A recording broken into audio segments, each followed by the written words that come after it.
Et coucou tout le monde, j'espère que vous allez bien. Donc on se retrouve pour cette nouvelle lecture, cette nouvelle météo énergétique, pardon, du 28 octobre 2024 au 3 novembre 2024.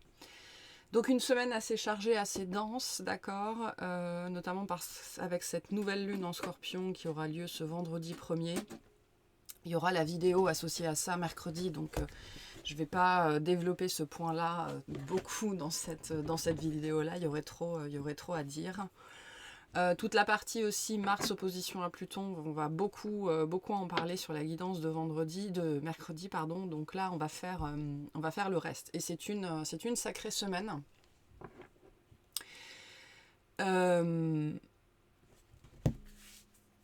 Parce que c'est pas... vous savez, quand on doit faire un saut, au sens propre comme au sens figuré, il y a le moment où on fait le saut, d'accord ? Et il y a toute la période de stress avant, c'est-à-dire de préparation, de planification, d'anticipation, pour faire ce saut, justement. Et donc, pour certaines personnes, si vous êtes concernés, vous pourriez en ce moment commencer à accuser le stress, en fait, de toute cette préparation-là. Vous pourriez vous demander pourquoi... Je peux avoir ici des gens... Enfin, vous pourriez vous retrouver avec des symptômes d'un taux de cortisol élevé. Beaucoup de fatigue, des tensions au niveau du dos, du mal à dormir, des problèmes de faim, FAIM, d'accord ? Alors, ça n'explique... Bien évidemment, il ne faut pas se cacher derrière ça pour éviter d'aller chez le médecin ou de prendre ses traitements ou des choses comme ça. Hein. Voilà. Mais on peut avoir par-dessus ça des symptômes comme ça de raideur, en fait. De raideur due au stress, de raideur due au cortisol, ou en tout cas, ça ressemble à ça. Dans ce cas-là, on vous dit faites une détox. D'accord, une détox de cortisol. Alors, il n'y a pas vraiment de médicaments pour faire une détox de cortisol. Il faut dormir mieux, faire du sport, méditer plus, boire du thé vert, tout ce qui va permettre de réduire le stress en fait. Mais là, on peut déjà avoir, et on parle vraiment de symptômes en fait, hein, donc on peut vraiment déjà avoir ça. Et du coup, on peut avoir des blessures de fatigue, d'accord, des choses qui sortent au niveau du corps, vraiment au niveau des articulations, au niveau de toutes les parties du corps qui prennent le plus des tensions. Donc c'est pour ça particulièrement le haut du dos, les bras, des choses comme ça, avec cet aspect où ça s'installe et ça s'installe et ça s'installe et ça s'installe, parce qu'on est vraiment au niveau cosmique dans ces énergies de fin de préparation, de fin de planification, où on est là en train de se prendre la tête avant de sauter en fait. Voilà. Donc des énergies de faim, FAIM et FIN, les deux. Donc vous pourriez avoir faim cette semaine ou ne pas avoir faim. Il pourrait y avoir des choses liées à l'appétit. Parce que ça brasse très très fort en fait. Donc je disais, la pleine lune en Scorpion, je vais essentiellement l'aborder mercredi, et l'opposition Mars-Pluton, je vais essentiellement l'aborder mercredi. Aujourd'hui, on va parler du reste. Alors, on va commencer par un tout petit placement, mais qui, je trouve, donne vraiment bien le ton de cette semaine. Et c'est Mercure en Scorpion qui forme un sextile à Cérès en Capricorne. Cérès, c'est le plus gros des astéroïdes, d'accord, et elle est considérée aujourd'hui comme une planète naine. La dernière fois, je parlais de la jumelle de Pluton, qui est considérée aujourd'hui comme une planète naine aussi, et donc Cérès. Cérès, dans la mythologie, c'est la déesse de l'agriculture, c'est la déesse de la nourriture, c'est la déesse du cycle des saisons. On l'associe souvent à Déméter, d'accord, qui est la déesse de la terre, la déesse du cycle des saisons, vraiment de l'agriculture, de tout ce que la terre nous offre et fait pousser, etc.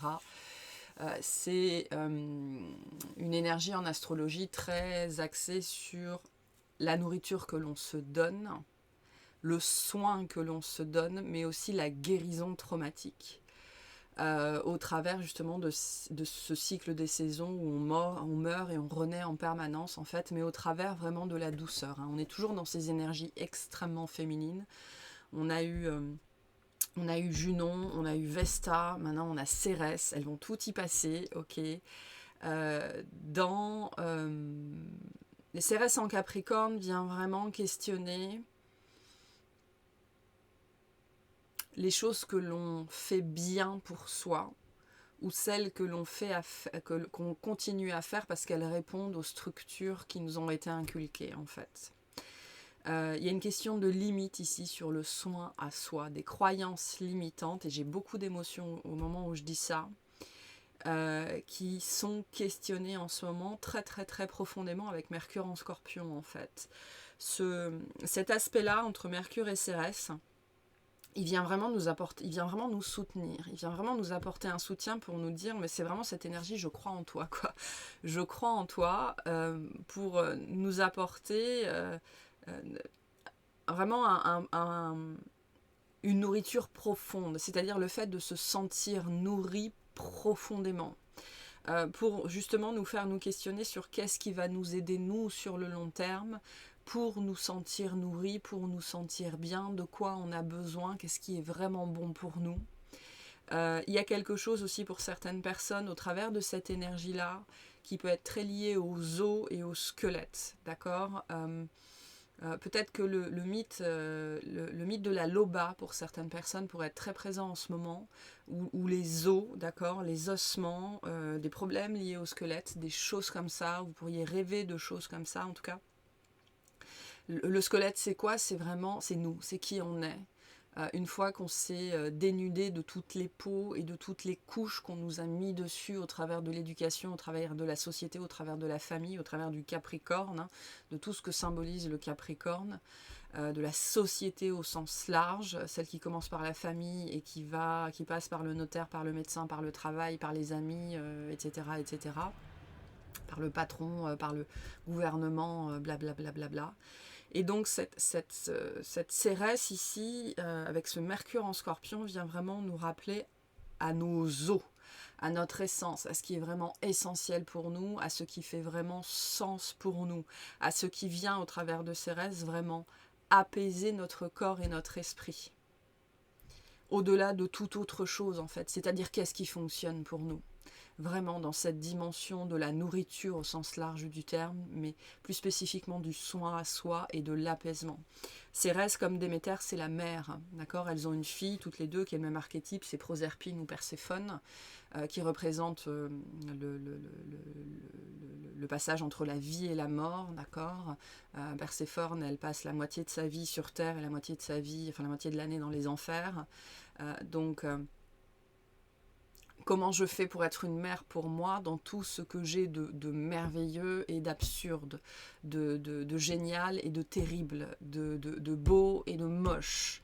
Voilà, c'est une énergie d'acceptation intrinsèque en fait. Et on va voir que cette notion d'acceptation, elle est extrêmement renforcée par Mars cette semaine. Donc on pourrait verser dans une certaine radicalité sur qu'est-ce que je veux moi, qu'est-ce qui est bon pour moi en fait cette semaine, qui pourrait nous faire un vrai bond en avant sur le domaine de l'acceptation de soi. Et donc voilà, ce placement entre Mercure et Cérès, il vient vraiment nous questionner sur ce qui nous fait fondamentalement du bien et qui pendant très longtemps a été considéré comme une limite en fait. Ça nous a été transmis comme ça pour X raisons, d'accord, pour X raisons.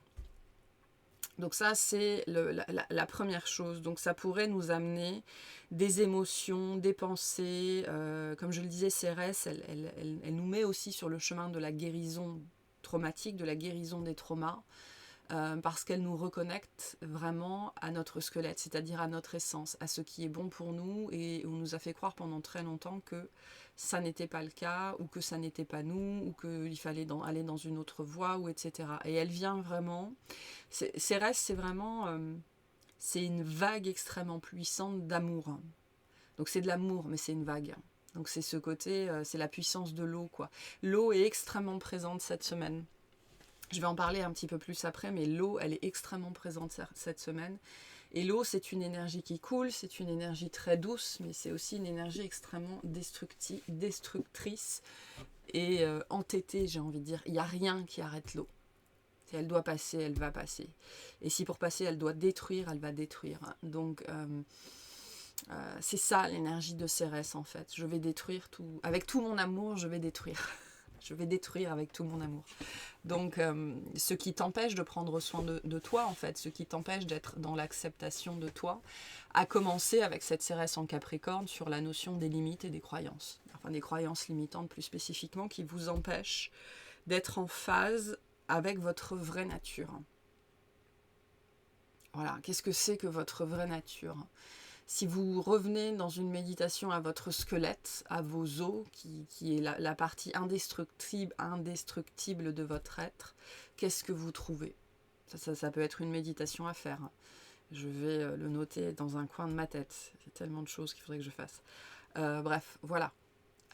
Si vous retournez à vos os, quelle est la nature intrinsèque de votre être ? Qu'est-ce que vous trouvez ?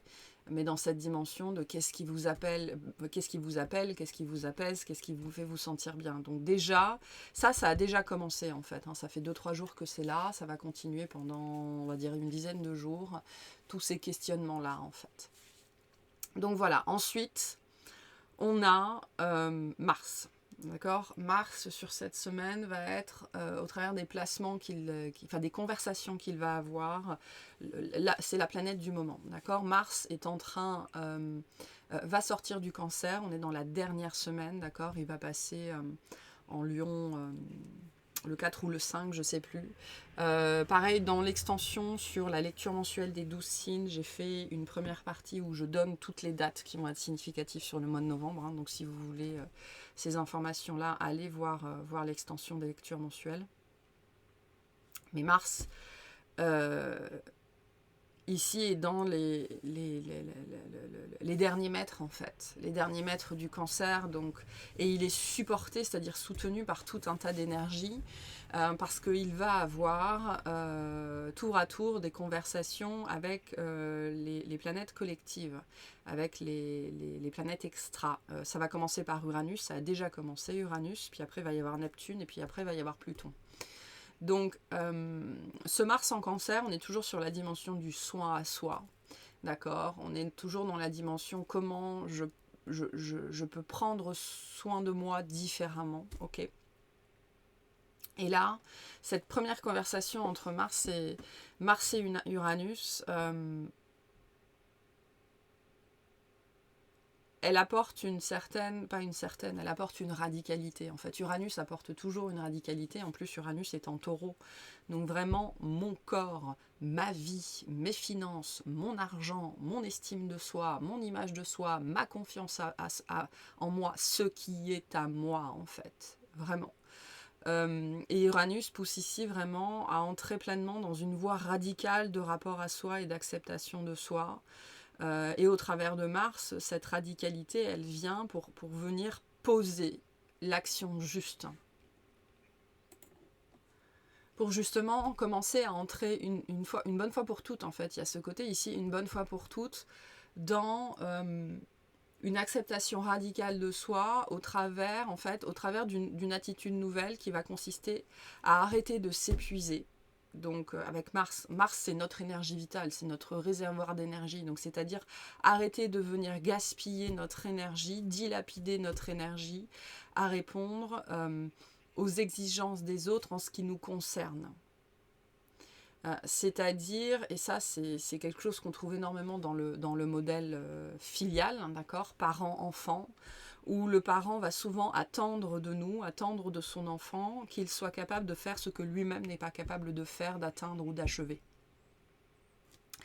Et donc, on passe toute une part de sa vie à s'épuiser, à essayer de répondre à ce modèle-là ou à essayer de lutter contre ce modèle-là. Qu'on soit dans un extrême ou dans l'autre, c'est pareil en fait. Et donc, cette discussion entre Mars et Uranus, c'est vraiment... ok, maintenant il faut que je prenne une autre voie. Radicalement, il faut que j'arrête de nourrir cette pensée-là. Il faut que j'arrête de nourrir ce dogme-là, que ce soit parce que j'essaye d'y coller ou que ce soit parce que j'essaye de me révolter. Il va s'agir de trouver ça, d'accepter, enfin c'est pas de trouver parce qu'on parle de quelque chose qui est déjà là, il va s'agir d'accepter inconditionnellement la voie qui est la mienne au travers de sur cette notion vraiment de soin à soi, de nourriture à soi, de prendre soin de soi, d'emprunter la voie qui est la bonne pour soi. Et d'arrêter d'épuiser son réservoir d'énergie à vouloir faire pareil ou l'inverse, ou l'exact opposé en fait. Donc ça, c'est la conversation qui a déjà commencé entre Mars et Uranus sur toute cette dimension, mais c'est ma vie en fait. C'est ma vie, c'est mon corps, c'est ma tête, c'est mon esprit, c'est mon argent, c'est mon poids, ce sont mes cheveux, c'est mes seins, c'est mes jambes, c'est à moi en fait. Voilà, c'est à moi et il est temps, Uranus vient bien nous dire, il est temps d'emprunter une voie radicale. Et Uranus nous parle souvent de la rébellion face à l'autorité en fait. L'autorité c'est quoi? C'est les parents, c'est la société, c'est ce qu'on essaye de nous vendre. Qu'en tant que femme il faut faire du 90, 60, 90, qu'il faut pas manger de sucre, qu'il faut pas manger de gluten, qu'il faut machin, qu'il faut pas truc. Enfin bref, peu importe. D'accord? Il y a quelque chose sur la dimension de l'apaisement et du soin qui fonctionne pour vous et qui n'a jamais été accepté ou que vous n'arriviez pas à accepter en fait. Voilà, il s'agit d'arriver à une acceptation face à ça. J'avais ce message ici ce matin qui revenait très très très fort. Alors c'est quelque chose qu'on sait mais on ne le comprend pas forcément pendant très longtemps. C'était vraiment ce côté... On est venu me poser la question, quand est-ce que tu as commencé à aller mieux? C'est-à-dire à aller vraiment mieux dans ta vie. Et ma réponse, ça a été quand j'ai arrêté de vouloir changer. J'ai commencé à aller mieux quand j'ai arrêté d'espérer que j'allais guérir un jour. Voilà, parce que c'est cette image de l'arbre, en fait, qui a été à moitié ravagée par un coup de hache ou n'importe quoi et qu'on a laissé comme ça, et qui guérit, parce qu'il s'en remet, mais il pousse de biais, en fait. Donc les stigmates, les marques de vos traumas, de vos blessures seront visibles sur votre corps, dans votre vie, à tout jamais, jusqu'à la fin de cette incarnation-là, en fait. Et les énergies en ce moment de Cérès, d'Uranus, tout ça, viennent vraiment nous dire il n'y a qu'au moment où tu es véritablement dans le désir de non-changement, en fait, de non-changer, de non-changement de l'être que tu es aujourd'hui, que l'acceptation peut se faire. Et il y a une emphase en fait sur toute cette conception, ce concept-là en ce moment. C'est au moment où tu acceptes que tu ne guériras jamais que tu commenceras à aller mieux. Voilà. Donc vous voyez comment tout ça, ça vous parle, mais c'est un sujet qui est en train d'être remué, d'accord? Je vois vraiment des vagues qui s'échouent sur une plage et des rouleaux en fait. Voilà. Ce sujet-là, il est pris dans un rouleau en ce moment. Et le rouleau, c'est quoi? C'est la lessiveuse. Hein. Donc ça lessive. Voilà. Ça lessive, et ça peut avoir des remontées comme ça, émotionnelles, un peu complexes, un peu difficiles. Donc laissez faire le processus, soyez simplement présente et présent au processus.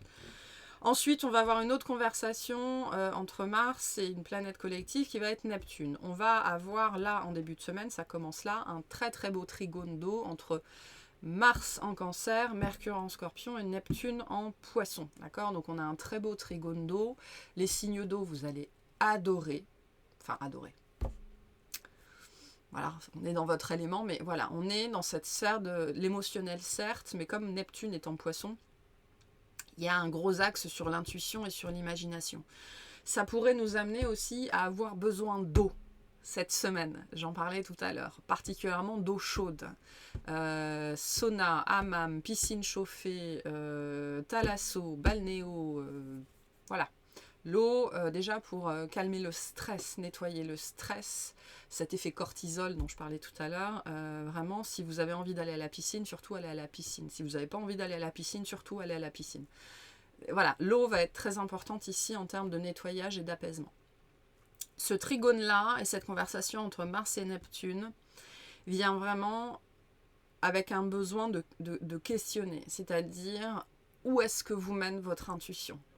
Où est-ce que vous mène votre imagination? Qu'est-ce que votre psyché, parce qu'on est vraiment dans le psychisme ici, avec les énergies en Scorpion et tout ça, qu'est-ce que votre psyché essaye de vous montrer? Sur quel sujet est-ce que vous avez besoin de vous mettre dans une posture de repos actif? Le repos actif, c'est quoi? C'est la méditation, c'est la respiration en conscience, c'est la contemplation. C'est pas juste rester dans son lit et scroller pendant 5 heures, surtout pas. Ça, non seulement c'est pas actif, mais en plus c'est pas du repos. Sur quel sujet est-ce que vous avez besoin d'être dans cette posture de repos actif? Il y a l'énergie avec ce trigone d'eau, l'énergie du flot de la mer, d'accord, du flux de la vie est extrêmement présente.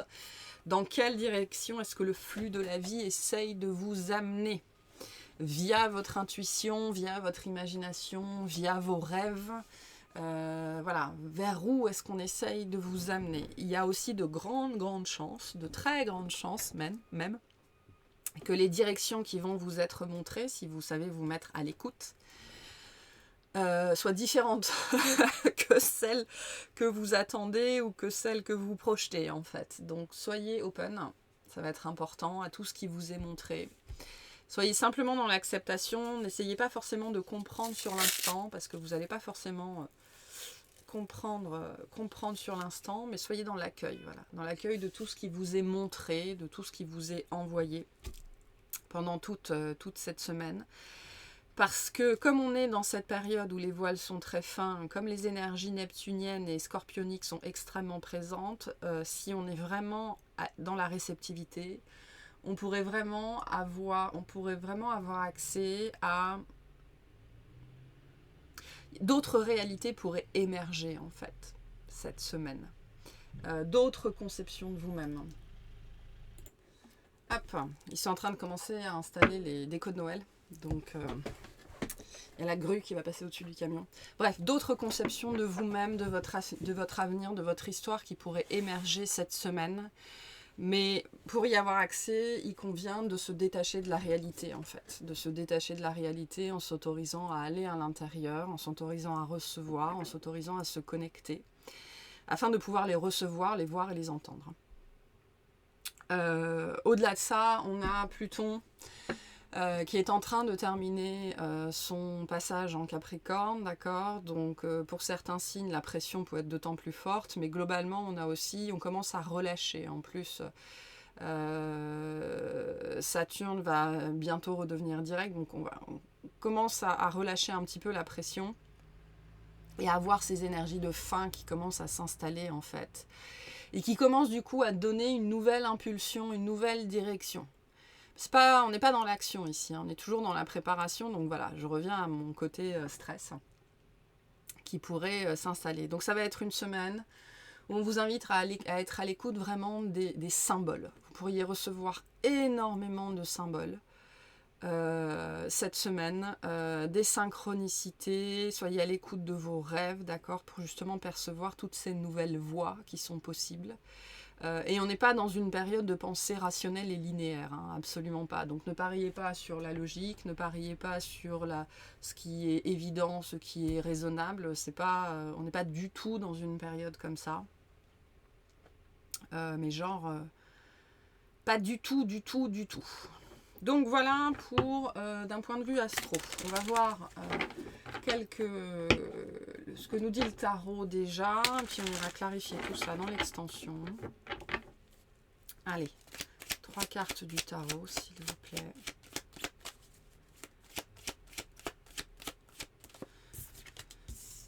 J'allais dire, écoutez la mer. Hein, écoutez la mer. Les poissons vous parlent. Les poissons vous parlent. La sensibilité vous parle. Il y a quelque chose comme ça. On a le page de coupe, le 5 de coupe et le diable. Donc il y a vraiment l'émergence de quelque chose de nouveau. Avec le 9 de denier très lié à votre parcours personnel, à ce que vous avez fait vous, d'accord, vraiment quelque chose qui est en train de remonter, qui ne vous sert plus en fait, qui ne vous sert plus à rien, sur la question de l'insatisfaction personnelle, ok, c'est ce côté, je n'ai pas ce que je veux, je ne suis pas qui je suis, et ça me rend incapable de savourer. Incapable de savourer la vie, incapable de m'amuser, incapable d'avoir du fun. Alors soit de manière générale, soit sur un sujet en particulier. Et on est bien en train de vous apporter cette semaine, pour peu que vous soyez dans la présence, une nouvelle voie. Ok ? En fait, on est en train de vous apporter une 6e coupe ici. qui remonte, on est dans le passé, quelque chose qui est ancien, d'accord, mais qui a toujours fait partie de vous, qui est un peu petit à petit, il y a quelque chose dont on vous a privé qui est en train de remonter en fait cette semaine. Et avec le page de coupe, c'est l'amour de soi. Le page de coupe, c'est l'enfant qui est aimé, qui est chéri, qui est dorloté, qui est chouchouté, qui est protégé. Donc c'est probablement votre capacité à ressentir ça qu'on essaye de vous ramener au travers de cette acceptation radicale de votre être et de ce que vous aimez. Voilà. Et c'est quelque chose que vous cherchez sans doute depuis longtemps et vous avez essayé de combler ça de mille et une façons, et puis en plus la fameuse opposition entre Mars et Pluton vient bien nous dire que on a été brimé, on a été bafoué pendant longtemps sur un certain sujet, hein. Donc là il est question de vous en fait. Et au niveau des astres, au niveau astrologique, on ne parle que de ça. Là, on n'est pas dans l'extériorité, absolument pas. Hein, et le diable vient nous confirmer ça. Hein. Donc, on essaye de vous amener une nouvelle voie. Et c'est votre capacité de présence qui vous permettra de la voir, de la saisir, de l'entendre, de la reconnaître et de l'accepter, en fait. Voilà. Donc, voilà pour ce message-là. On va aller clarifier tout ça dans l'extension. On va avoir un conseil qu'on nous donne pour la semaine. Ayez confiance, tout ira bien. Et on a apaisé vos émotions en dos de deck. Donc, suivez le flux de la vie, hein, tout va bien se passer pour peu que vous soyez à l'écoute, en fait. À l'écoute de l'univers, tout va bien se passer. Voilà, tout va bien se passer. Cette nouvelle voie, elle est en train d'arriver. Mais elle passe par l'acceptation radicale de son être, en fait. Voilà. Et pour certaines personnes, c'est tout. Et pour d'autres, ce sont des sujets qui coincent et qui continuent à coincer jusque-là. Et qui vous ont amené, et c'est quelque chose, comme on a marre, c'est quelque chose vraiment lié à l'énergie vitale, qui vous ont amené à dilapider, à épuiser vos ressources, votre énergie vitale pour essayer de répondre à des visions qui n'étaient pas les vôtres. Voilà, donc voilà pour cette lecture-là. J'espère que ça vous aura parlé, que ça vous aidera et je vous souhaite une excellente semaine.